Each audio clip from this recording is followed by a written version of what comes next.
अच्छा, मेरी आवाज़ सबको क्लियर आ रही है और स्क्रीन सबको विजिबल है, तो काइंडली मुझे एक दफ़ा बता दें ताकि क्लास को कंटिन्यू किया जा सके।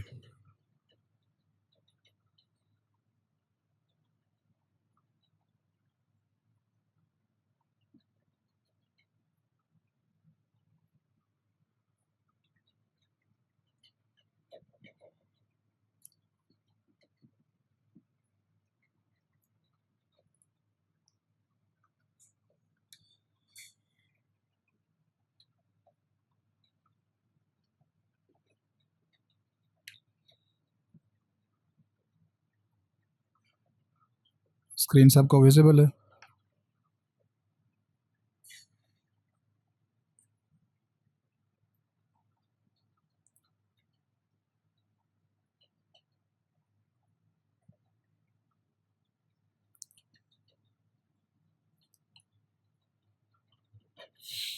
अच्छा, तो हम कॉग्निटिव डेवलपमेंट की बात कर रहे थे।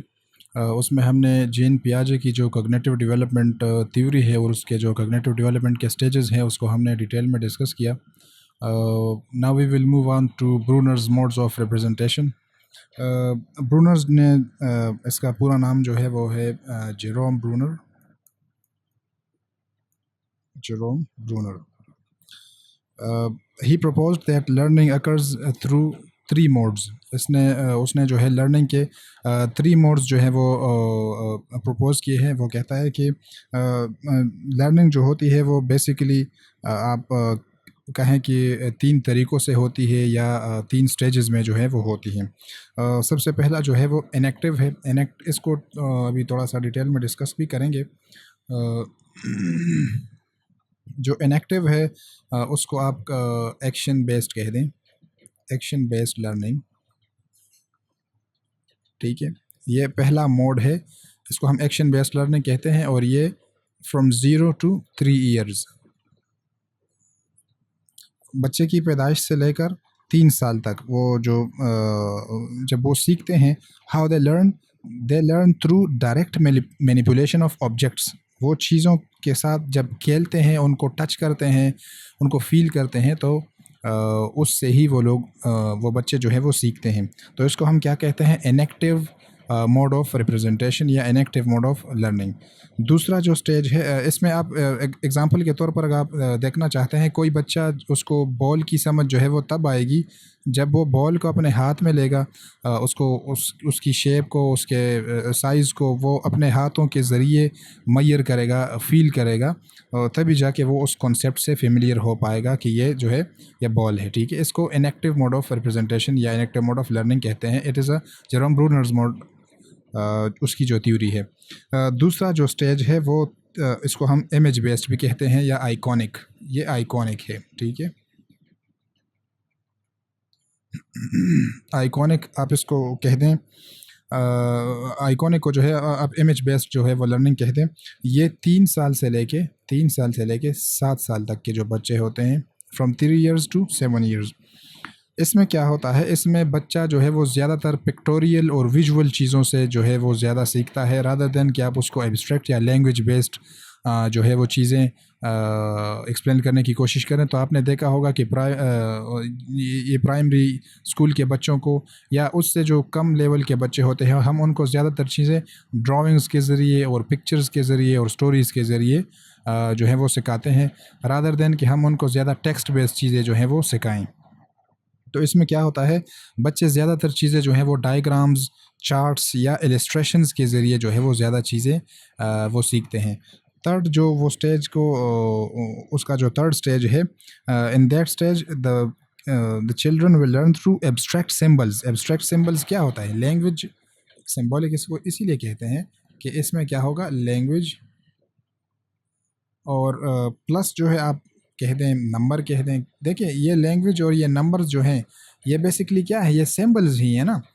एक एक एक आप कहते हैं ए जो मैंने अगर लिखा, तो ये क्या है, ये बजाते खुद तो कोई चीज़ नहीं है।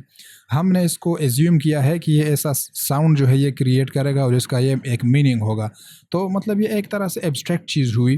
तो ये आप देखें कि इसमें आपके 7 ईयर्स से जो ऑनवर्ड बच्चे होते हैं वो इसी मोड के ज़रिए फिर लर्निंग जो है वो शुरू कर देते हैं।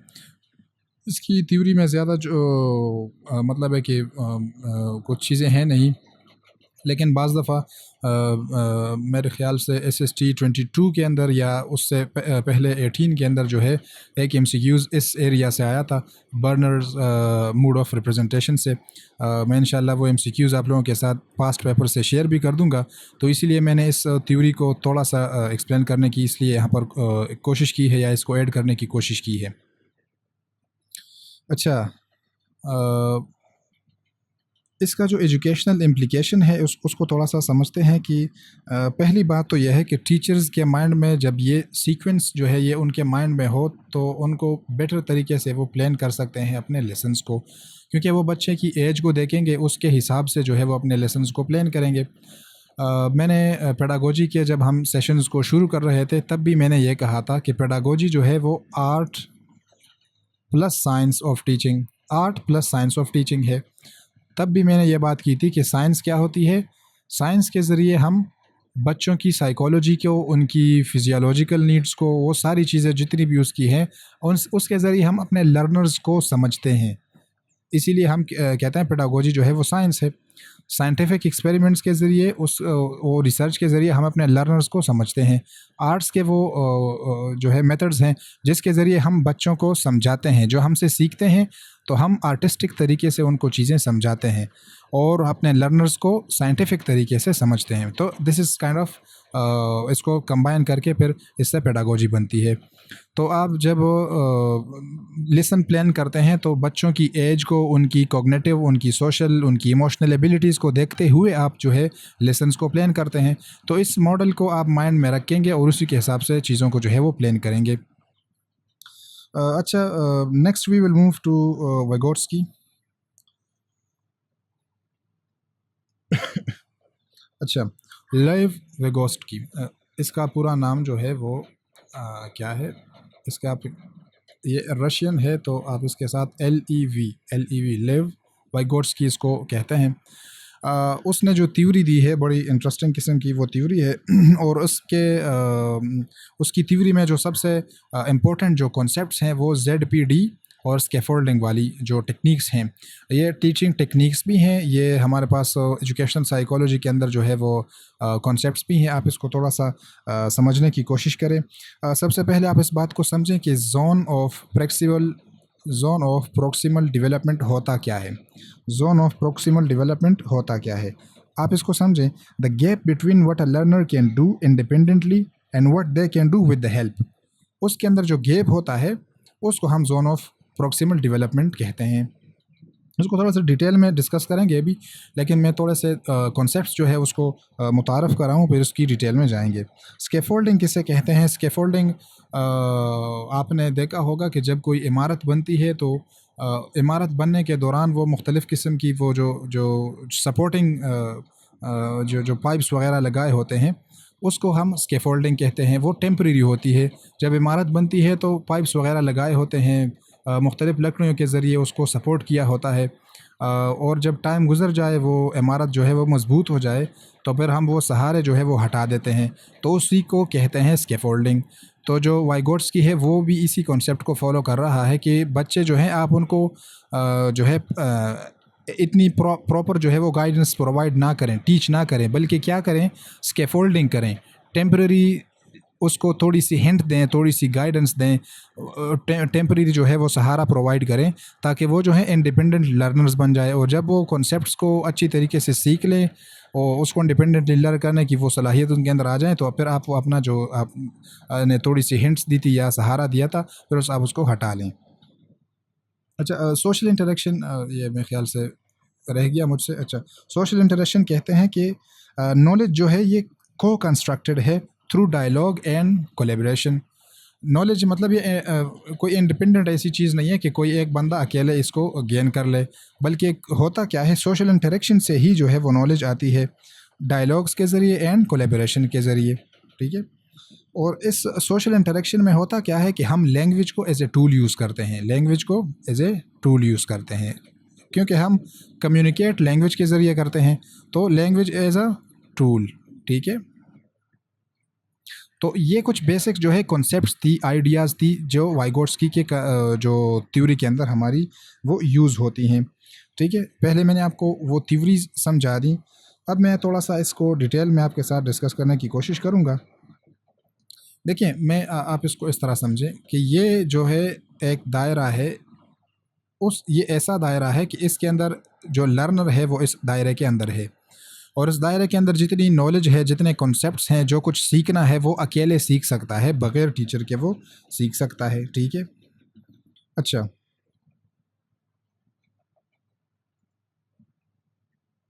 आई थिंक स्क्रीन जो है वो आप लोगों को नज़र नहीं आ रही। एक दफ़ा मुझे बता दें, स्क्रीन आप लोगों को नज़र आ रही है या नहीं?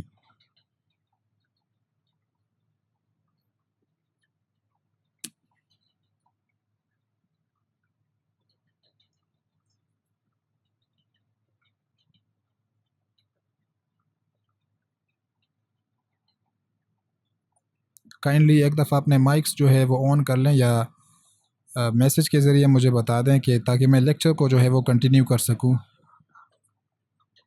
स्क्रीन विजिबल है आप लोगों को? अच्छा जी, तो मैं बात कर रहा था कि एक मेरा जो है अपना सर्कल है, कि उसके अंदर मैं हूँ, और जितनी भी उसके अंदर कॉन्सेप्ट्स हैं, चीज़ें हैं, वो मुझे समझ आ रही है। विदाउट हेल्प ये चीज़ें मैं खुद सीख सकता हूँ, विदाउट हेल्प। ठीक है, ये जो है ये लर्नर का अपना जो एक्चुअल डेवलपमेंट जोन इसको कहते हैं। क्या कहते हैं? एक्चुअल विदाउट हेल्प, इसको हम कहते हैं एक्चुअल डेवलपमेंट जोन, या एक्चुअल डेवलपमेंट लेवल भी आप इसको कहते हैं, दोनों कह सकते हैं। एक्चुअल डेवलपमेंट जोन भी कह सकते हैं, लेवल भी कह सकते हैं। दूसरा क्या है, अब इसके बाद आता है ZPD, जिसे हम जोन ऑफ प्रोक्सिमल डेवलपमेंट कहते हैं। ये जो सर्कल है, ये दूसरा सर्कल, इस दूसरे सर्कल के अंदर जितने भी कॉन्सेप्ट्स हैं, इसको थोड़ा सा चेंज कर देते हैं ताकि आप लोगों को समझने में आसानी हो। ये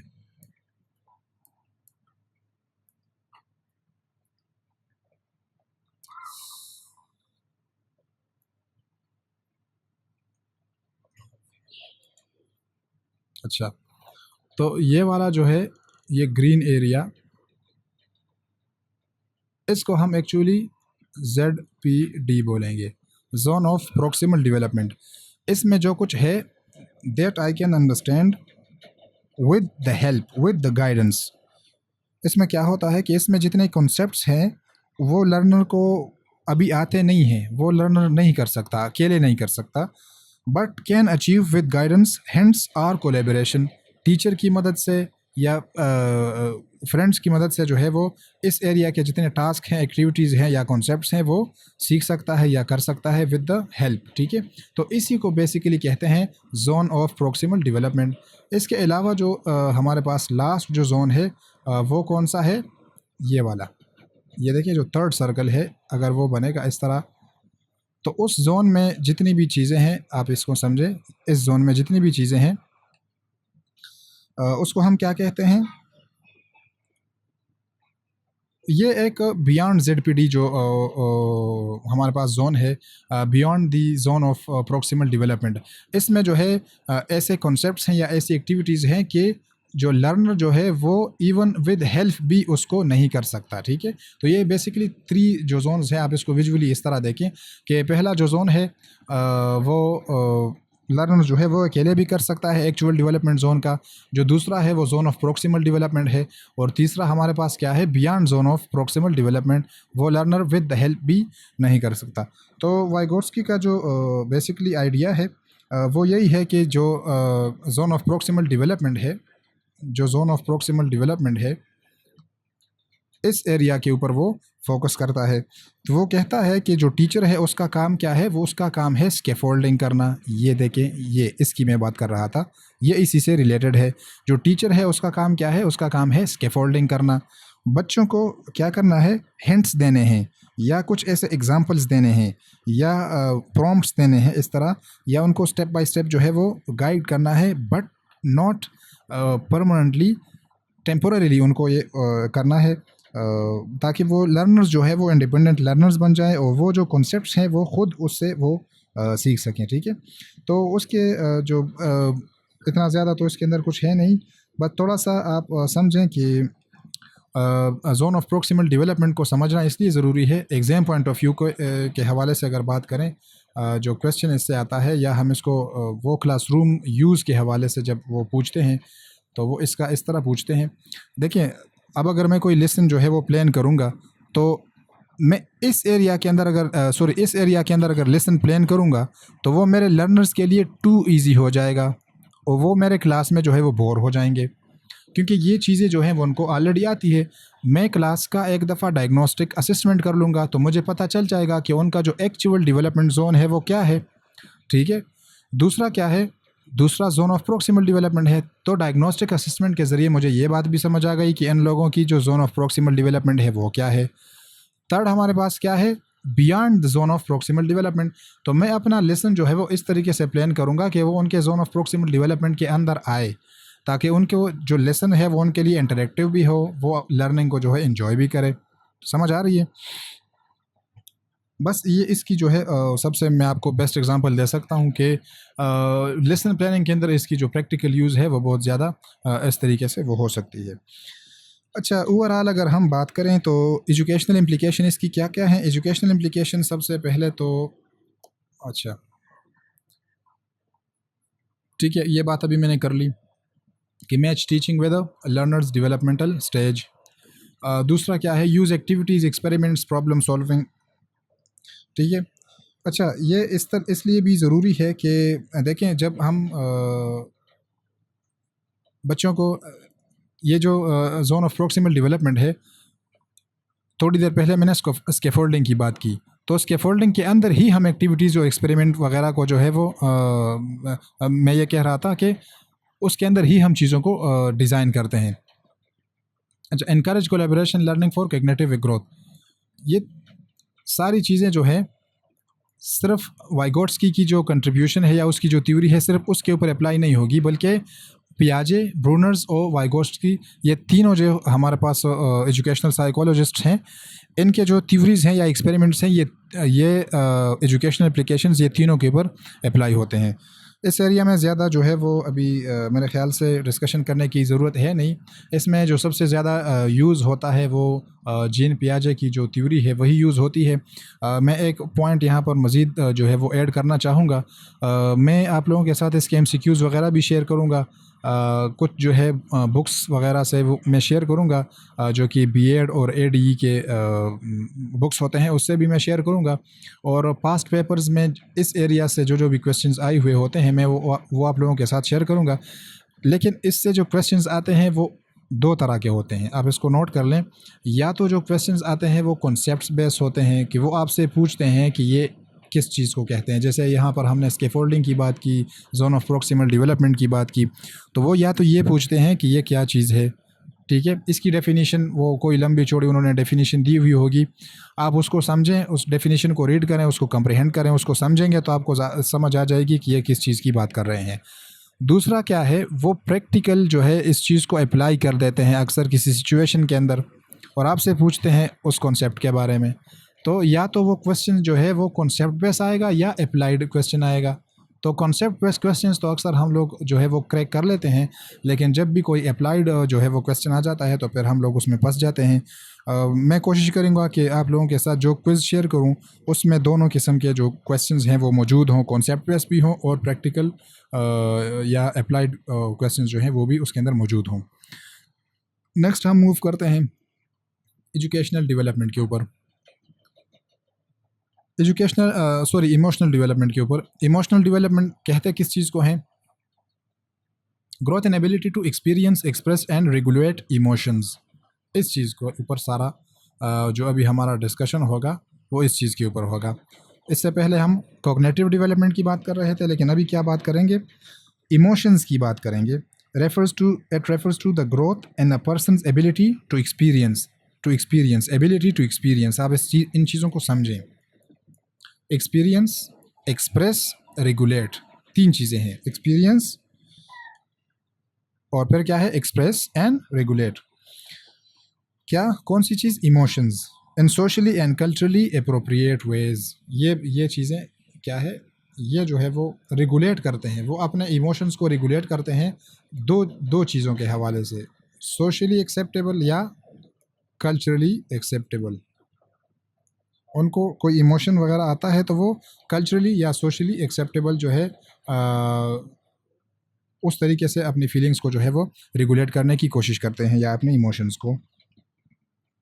अच्छा, जब हम बात करते हैं एक्सपीरियंस की बात करते हैं कि वो अपने इमोशंस को जो है बेटर तरीके से एक्सपीरियंस करते करें, तो सबसे पहले एक्सपीरियंस करने में सबसे पहले उनका क्या आएगा कि वो अपने इमोशंस को रिकॉग्नाइज करें। ठीक है, अपने इमोशन को रिकॉग्नाइज करें। देखिए, एक हाई स्कूल का बच्चा है, वो जो है he is not feeling well. तो अगर आप उससे पूछते हैं कि बेटा क्या मसला है आपको, आप क्यों परेशान हैं या क्यों आप वेल फील नहीं कर रहे, तो sometimes they do not even recognise कि उनके साथ मसला क्या है। समझ आ रही है? तो इस स्टेज में जब हम इमोशनल डेवलपमेंट की बात करते हैं तो हम स्पेसिफिकली उन चीज़ों के ऊपर बात करेंगे कि वो अपने इमोशंस को सबसे पहले तो रिकॉग्नाइज करें। वो एक्सपीरियंस कर रहे हैं किसी चीज़ को, तो क्या वो उस चीज़ को जानते भी हैं कि मैं मेरे साथ क्या हो रहा है या किस फेज से जो है वो मैं गुज़र रहा हूँ। ठीक है?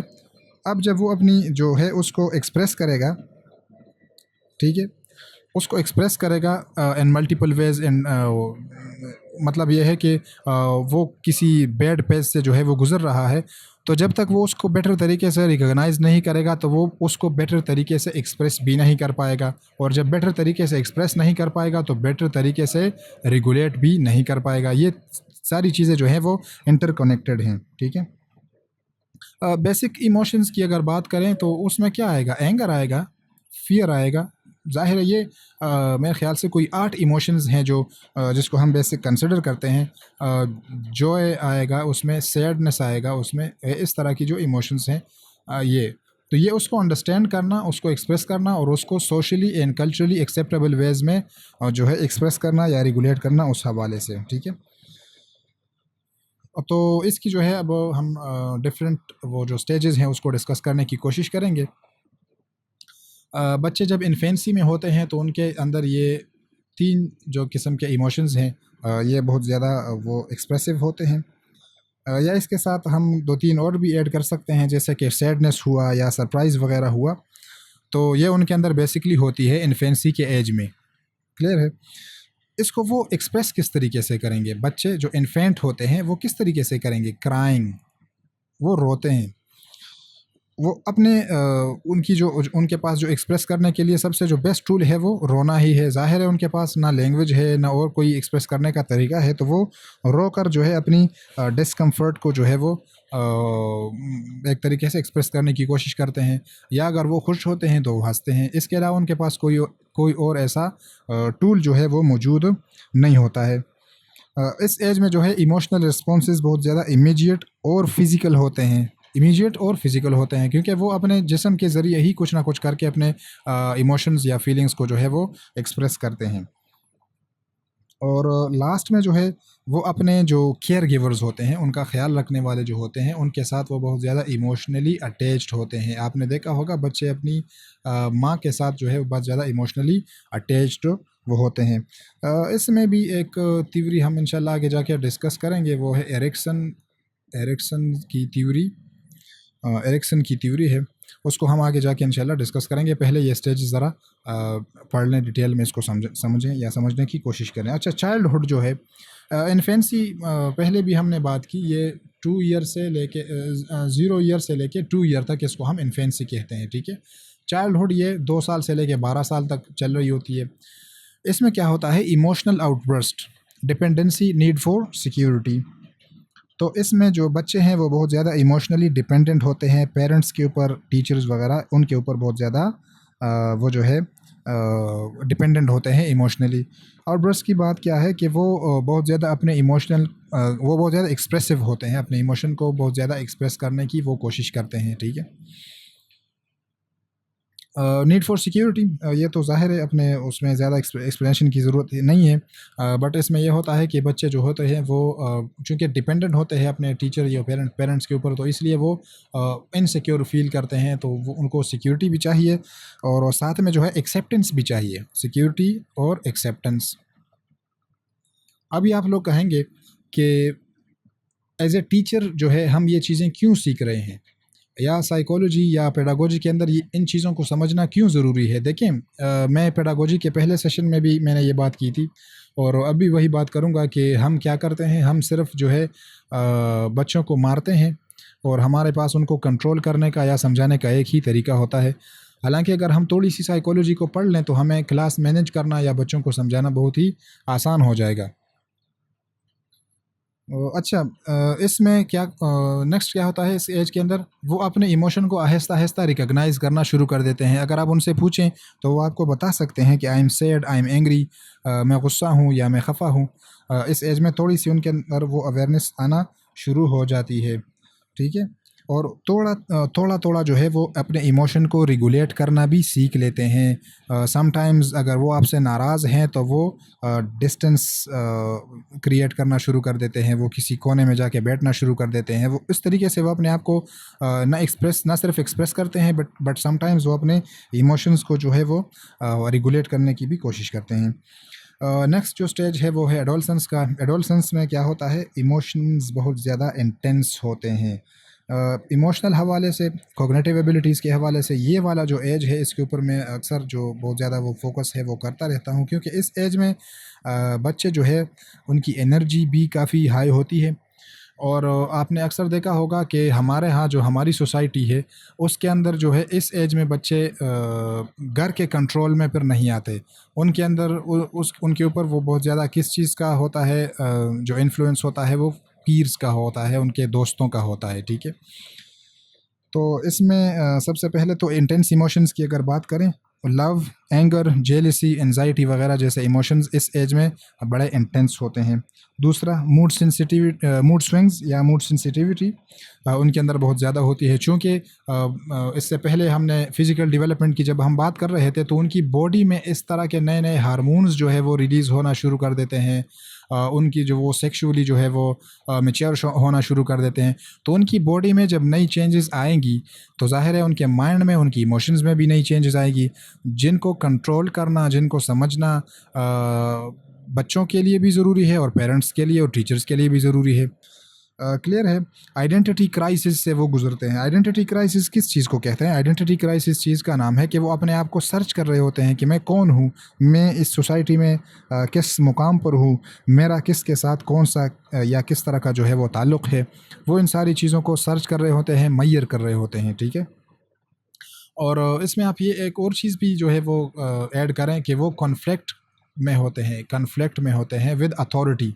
अथॉरिटी के साथ जो अथॉरिटेटिव टीचर्स होते हैं, इस एज के बच्चों को वो टीचर्स बिल्कुल भी पसंद नहीं आते। और पीर प्रेशर की या पीर इन्फ्लुएंस की तो मैंने बहुत ज़्यादा बात की। तो इस एज में जो बच्चे होते हैं उनके टीचर्स, उनके पेरेंट्स को चाहिए कि वो उनके मेंटोर्स बने, उनके काउंसलर्स बने, उनको समझें, उनके इमोशंस को समझें और उस हवाले से उन लोगों के साथ जो है वो डील करें। इस एज में बच्चों पर सख्ती करना फिर क्या होता है, देखिए वो इमोशनली और जो है मेंटली एक ऐसे फेज़ से गुज़र रहे हैं जो ख़ुद उनके लिए भी काफ़ी समझना वो है मुश्किल है। आइडेंटिटी फॉर्मेशन उनके लिए भी अभी उनकी वो बन रही है।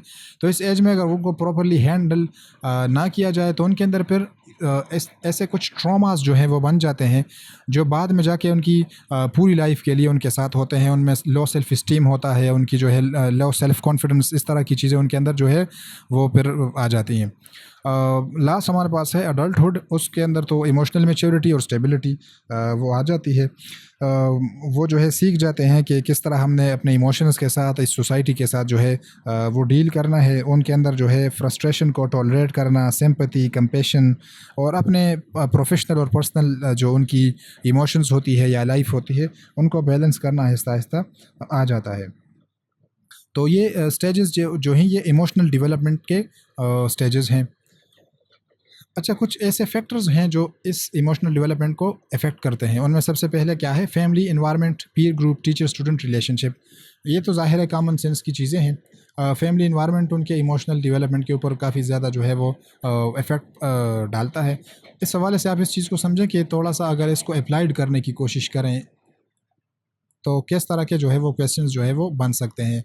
देखिए, किसी बच्चे के पेरेंट्स जो हैं वो बहुत ज़्यादा स्ट्रिक्ट हैं, तो स्ट्रिक्ट पेरेंटिंग का जो है वो दो तरह के रिजल्ट्स जो हैं वो निकल सकते हैं। या तो बच्चे के अंदर बहुत ज़्यादा फ़ियर वगैरह जो है वो क्रिएट हो जाएगा, वो लो सेल्फ इस्टीम और लो सेल्फ कॉन्फिडेंस की तरफ जो है वो आ जाएगा। या वो बच्चे जो है वो रिबेलियस एटीट्यूड जो है वो शो करना शुरू कर देते हैं, रिबेलियंस बन जाते हैं, ठीक है।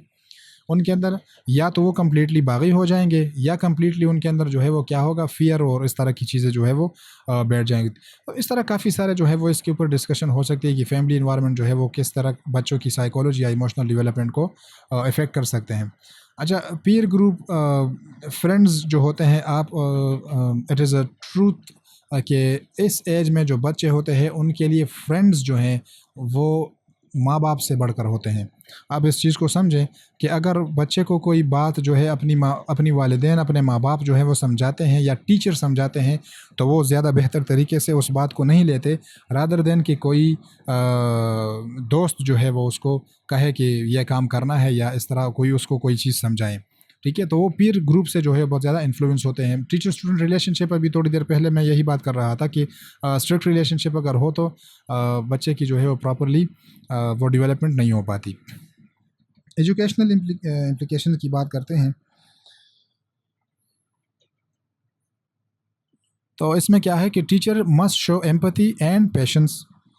सबसे पहली बात, उनको कंट्रोल नहीं करना, उनको समझना है, उनसे बात करनी है और हमने इम्पेशन या एम्पैथी जो है वो दिखानी होती है। दूसरा क्या है, दूसरा यह है कि हमने provide counselling support during adolescence. हम क्या करते हैं, हम डंडा लेकर उनको कंट्रोल करने की कोशिश करते हैं, मारने पीटने की कोशिश करते हैं, जबकि टेक्निक जो है वो क्या है, काउंसलिंग करनी है और सपोर्ट जो है वो प्रोवाइड करना है उस एज में, ताकि वो ना सिर्फ अपने आप को समझ सके बल्कि उनको बेहतर तरीके से अपने आप को एक्सप्रेस भी कर सकें।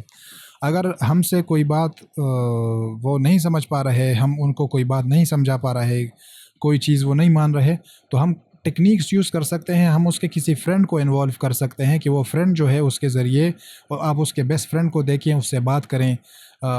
इसीलिए हम कहते हैं कि इस एज के जो बच्चे होते हैं उन पर अगर आप नज़र रखना चाहते हैं तो इस बात पर बहुत ज़्यादा नज़र रखें कि वो किन दोस्तों के साथ वो जो है उठता बैठता है। अच्छा, encourage emotional expression in healthy ways, art, drama, writing, ये बड़ा ज़रूरी है। हमारे यहाँ ये चीज़ बहुत ज़्यादा कम है, इसलिए हम लोग जो है इमोशनली बीमार लोग हैं। आर्ट जो है, ड्रामा है, राइटिंग है, ये क्या है, ये अपने इमोशंस को जो है एक्सप्रेस करने के बहुत हेल्दी वेज हैं। अगर आपके अंदर जो है वो एंजाइटी है, डिप्रेशन है, या बच्चे जो है उनके अंदर इस तरह की नेगेटिव इमोशंस हैं, तो हम क्या कर सकते हैं, हम उनको स्पोर्ट्स एक्टिविटीज़ में जो है इन्वॉल्व कर सकते हैं। जब वो फिज़िकल एक्टिविटीज़ करेंगे तो ज़ाहिर है उनके अंदर जो है वो जो नेगेटिव इमोशंस है वो रिड्यूस होना शुरू हो जाते हैं। इस तरह के और भी जितनी भी वो इमोशंस को फ़ील करते हैं तो वो अपने आप को आर्टिस्टिक तरीके से अगर हम उन चीज़ों के अंदर उनको इन्वॉल्व करें तो वो अपने इमोशंस को बेटर तरीके से जो है वो एक्सप्रेस कर सकते हैं। जब build self confidence and resilience, तो ये तभी आएगी जब हम उसको क्या करेंगे, प्रेज़ करेंगे या उनके लिए जो ऐसे है गोल वगैरह सेट करेंगे या जो है उनको ये बात समझाएंगे कि failure is a part of life. तब ही उनके अंदर जो है वो सेल्फ कॉन्फिडेंस एंड रिजिलियंस वो बिल्ड होगी। देखिए, हमने बच्चों को अक्सर डराया होता है किस चीज़ से, फेलियर से। मैं अक्सर अपने स्टूडेंट्स को से कहता रहता हूँ कि failure is integral part of life. जब तक आप ज़िंदगी में फ़ेल नहीं होंगे तब तक आप ज़िंदगी में कामयाब नहीं बन सकते। लेकिन ये चीज़ें तो ज़ाहिर है थोड़ी सी एब्स्ट्रैक्ट भी हैं, फिर हमारी सोसाइटी भी ऐसी है, वालिदैन भी ऐसे हैं कि वो फेलियर को एक बुराई की तरह लेते हैं। जबकि आप लोगों की एक्सपीरियंस हो चुकी होगी कि ज़िंदगी में एक ना एक दफ़ा तो आपने रिजेक्शन का या फेलियर का सामना ज़रूर जो है वो करना होता है, ठीक है। तो इसमें यह है कि उनके अंदर ये चीज़ें हमने बिल्ड करनी होती है, ऑटोमेटिकली उनके बच्चों के अंदर आती नहीं है। नेक्स्ट हमारे पास है थोड़ा सा, अगर इसमें हम और पॉइंट्स को ऐड करने की कोशिश करें तो उनके लिए हम डेमोक्रेटिक किस्म के एनवायरनमेंट, मतलब ये है कि वो हम बच्चों की भी सुने, उनको भी समझाएं। ऐसा नहीं हो कि हमने अथॉरिटेटिव या डिक्टेटरशिप जो है वो शुरू कर रखी हो, तो ज़ाहिर है फिर उनकी इमोशनल जो है वो एबिलिटीज़ वो मुतासर होगी। नेक्स्ट हम बात करते हैं सोशल डेवलपमेंट के ऊपर।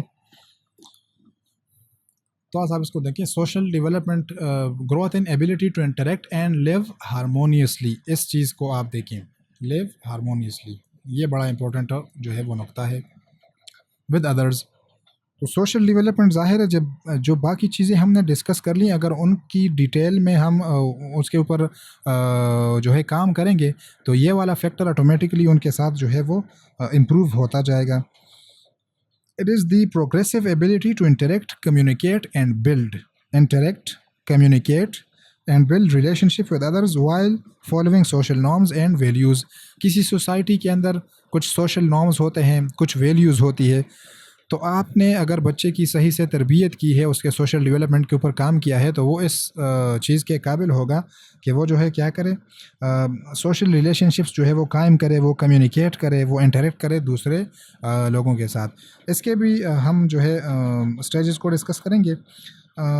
लेकिन आप समझें इस बात को कि सोशल डेवलपमेंट के अंदर या सोशल इंटरेक्शन के अंदर क्या क्या चीज़ें वो आती हैं. देखिए क्लास में एक दफ़ा हम जो है वो 21st century skills I think मैंने आप लोगों के साथ शेयर की थी.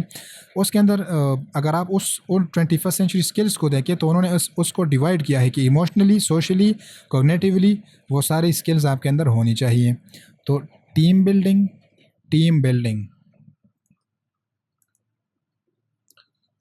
बिल्डिंग हो गया, या जो है कम्युनिकेशन हो गया, ये सारी क्या है, communication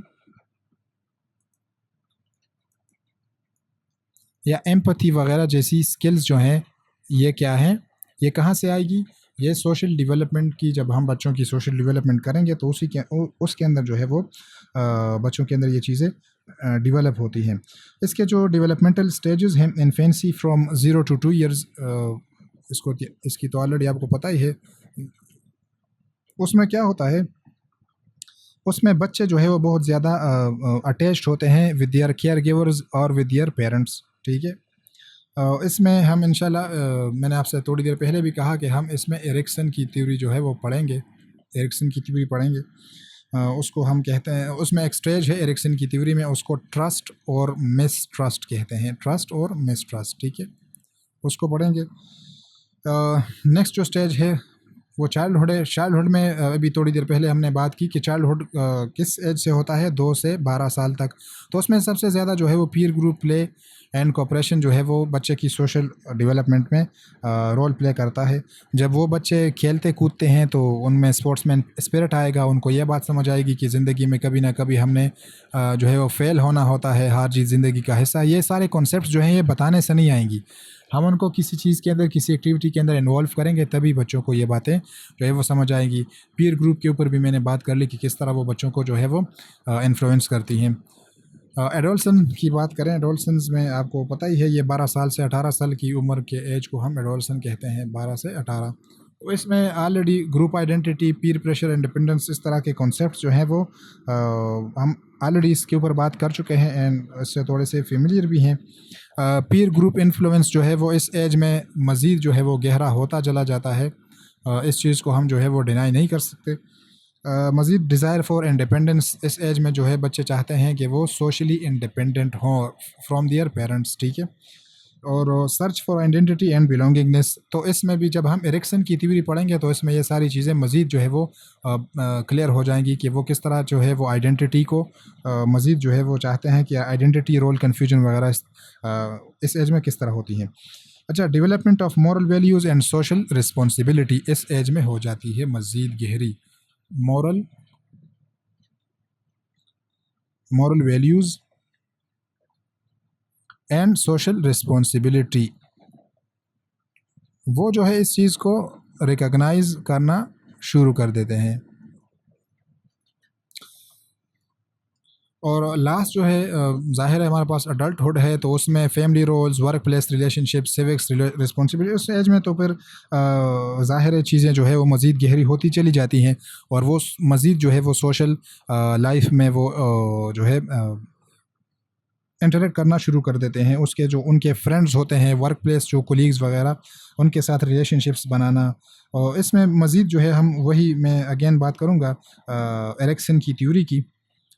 but I think class में अगेन जो है टाइम बहुत कम रह गया है और ये थ्योरीज़ जो हैं इंशाल्लाह हम इसको एरिक्सन की थ्योरी है, थ्योरीज़ ऑफ सोशल डेवलपमेंट, इसमें नेक्स्ट कल जो है इंशाल्लाह इसके ऊपर डिटेल में बात करेंगे कि किस तरह जो है ये आप इसको समझें. कि किस तरीके से उन्होंने इसको मुख्तलिफ़ स्टेजेस में डिवाइड किया है और इसके लिए मज़ीद जो है क्या क्या जो उन्होंने इसके इम्प्लिकेशंस हैं, या उन्होंने आप समझें कि टिप्स वगैरह दी हैं कि इस एज में हमने एज ए एजुकेशनिस्ट या एज ए टीचर जो है हमने इस एज में बच्चों को किस तरीके से डील करना है। ये तीन जो है हमारे अपने हाथ में होती हैं। इन्फेंसी, चाइल्डहुड और एडोलसेंस में हम उनकी जो है वो कर सकते हैं, क्या कहते हैं उसको, तरबियत कर सकते हैं, उनको डील कर सकते हैं बेटर तरीके से। अडल्टहुड में जब वो जाते हैं 18 प्लस की जो उनकी लाइफ होती है, उसमें इन तीनों के अंदर हमने जितना उनके ऊपर काम किया होता है वो चीज़ें सारी जो है वो ज़ाहिर होना शुरू हो जाती है। उनकी जो 18 प्लस की लाइफ जो है वो शुरू हो जाती है। अगर कोई बच्चा जो है वो बहुत ज़्यादा स्ट्रिक्ट पेरेंटिंग में पला बड़ा है, या मतलब वो ऐसे इन्वायरमेंट से आया है जिसमें उसकी सेल्फ़ इस्टीम और जो है सेल्फ़ कॉन्फिडेंस के ऊपर काम नहीं किया गया, तो क्या है जब वो अडल्टहुड की लाइफ में आएगा तो वो अपनी सोशल लाइफ में जो है वो फेल होगा। ठीक है। अच्छा, कुछ ऐसे बच्चे हैं जिन्होंने चाइल्डहुड के अंदर या एडोलसेंस के अंदर वो बहुत ज़्यादा फैमिली इश्यूज़ देखी हैं। क्या देखी हैं? फैमिली इश्यूज़ देखी हैं। तो जब वो अडल्टहुड में आएगा तो वो अपने फैमिली रोल्स को जो है वो बेटर तरीके से प्ले नहीं कर पाएगा। अगर हम बात करें, अगर किसी बच्चे के माँ बाप का अगर उसने रिलेशनशिप अच्छे तरीके से नहीं देखा, तो वो अपने स्पाउस के साथ उसका भी फिर वो रिलेशनशिप उस तरीके से नहीं होगा। तो जो अडल्टहुड की लाइफ में हम उसके ऊपर फिर काम करेंगे तो वो बहुत ज़्यादा डिफ़िकल्ट होता है, रादर देन कि हम उसको इन्फेंसी, चाइल्डहुड या एडोलसेंस की उस टाइम में हम उस पर जो है उनकी तरबियत करें या काम करें। दो तीन जो है वो थ्योरीज रह गई हैं, इसके ऊपर हम बात करेंगे इंशाल्लाह नेक्स्ट लेक्चर के अंदर। और फिर मैं ये सारी जो हमने 4 एस्पेक्ट्स जो हैं वो डिस्कस कर ली हैं, इसकी मैं कंबाइन एक आपको टेबल की शक्ल में पीडीएफ भी सेंड कर दूंगा, ताकि ये जो है आपको समझने में, कंप्रहेंड करने में आसानी इसकी हो जाए। अभी तक हमने जितना भी काम किया है तकरीबन 2 घंटे का लेक्चर हो गया है। इसमें अगर किसी को कोई कन्फ्यूजन हो, कहीं पर कोई बात समझ ना आई हो, एग्ज़ाम के हवाले से कोई क्वेश्चन हो तो पूछ सकते हैं। बाद में भी अगर इन चीज़ों को आपने पढ़ना हो और उसमें कोई कन्फ्यूजन वगैरह आ रही हो तो आप व्हाट्सएप के ज़रिए मुझे मैसेज कर सकते हैं। मैं आपको डिफरेंट टाइप्स के पीडीएफ वगैरह सेंड करूँगा और आपको चीज़ें समझाने की कोशिश करूँगा। इसके अलावा मैंने आप लोगों से राय भी ली थी कि अगर आप लोगों को मज़ीद जो है पेडागोजी वगैरह पढ़नी है तो वो मैं आप लोगों के साथ बीएड वगैरह के बुक्स जो है वो पीडीएफ में शेयर कर सकता हूँ। एक क्वेश्चन जो मैं बहुत ज़्यादा आजकल फेस कर रहा हूँ, मेरे दोस्त भी मुझसे पूछते हैं, स्टूडेंट्स भी पूछते हैं, वो ये है कि सर 5 मार्क्स के लिए हम कितनी पेडागोजी जो है वो पढ़ें। तो मैं उनसे अक्सर ये बात कहता हूँ कि देखिए, जो लोग एसएसटी जनरल में अपेयर हो रहे हैं या बायोकेमिस्ट्री में अपेयर हो रहे हैं, फिज़िक्स मैथ्स में अपेयर हो रहे हैं, उनको इस बात का क्लियरली अंदाज़ा हो गया होगा। इससे पहले आप लोगों ने सीटीडीएम वगैरह के टेस्ट भी दिए होंगे। आप लोगों को ये पता चल गया होगा कि एक एक नंबर जो है, बल्कि पॉइंट्स जो हैं वो कितने कितने इम्पोर्टेंट हैं। ठीक है। कंपटीशन बहुत ज़्यादा हाई होता है। दूसरी बात यह है कि अगर आप पेडागोजी को इग्नोर कर रहे हैं कि भाई इसके तो 5 नंबर हैं, इसके लिए मैं इतनी ज़्यादा मेहनत क्यों करूं, इतनी पेडागोजी ज़्यादा मैं क्यों पढूं, तो मैं आपसे ये अर्ज़ करूंगा कि अगर आप जो है कोर्स कंटेंट को देखें, सिलेबस को देखें जो उन्होंने दिया हुआ है केपीपीएससी की वेबसाइट के ऊपर, तो उसमें हर चीज़ के ही 5-5 नंबर हैं। आप उसको देखें, उर्दू के 10 नंबर हैं, बाकी हर चीज़ के 5-5 नंबर हैं। 5 नंबर मैथ्स के हैं, 5 नंबर साइंस के हैं। जनरल की बात कर रहा हूँ, एसएसटी जनरल की। उसमें जनरल मैथ्स के 5 नंबर हैं, जनरल साइंस के 5 नंबर है, इस्लामियात के 5 नंबर हैं, पाक स्टडी के 5 नंबर हैं। हर चीज़ के 5-5 एमसीक्यूज़ हैं। तो बस फिर आप ख़ुद इस चीज़ से अंदाज़ा लगा लें कि आपके लिए 5 नंबर जो है वो कितने इंपॉर्टेंट हैं। उसी हिसाब से आप उतनी ही तैयारी कर लें। हमारी जो पेडागोजी की क्लासेस हैं वो तकरीबन मैंने आपसे कहा भी था कि मैं कोशिश करूँगा 25 से 30 क्लासेस के अंदर मैं आपको पेडागोजी की जितनी भी बेसिक्स हैं वो सारी समझा भी दूँगा। और इंशाल्लाह ये पेडागोजी के क्लासेस लेने के बाद आपको जिन लोगों ने प्रोफेशनली बीएड, एमएड वगैरह किया हुआ है, ये मैं इसकी गारंटी दे सकता हूँ कि आप लोगों को उनसे ज़्यादा पेडागोजी जो है वो आएगी। यहाँ पर अपना जो सेशन है वो हम ख़त्म कर देते हैं। कल इंशाल्लाह जो थ्योरीज़ हैं, स्पेशली एरिक्सन की जो थ्योरी है वो मैं इंशाल्लाह कल आप लोगों को पूरी डिटेल में पढ़ाऊँगा। अगर कोई क्वेश्चन वगैरह हो तो आप कर सकते हैं।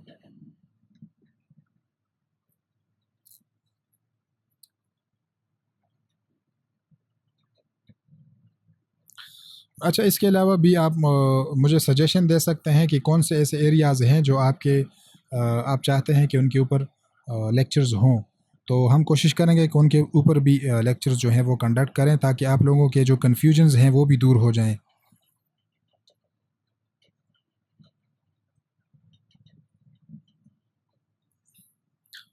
चलिए, यहाँ पर आज का हमारा सेशन कंप्लीट होता है। इंशाल्लाह कल आपसे थ्योरीज़ के ऊपर हमारी इंशाल्लाह कल क्लास होगी।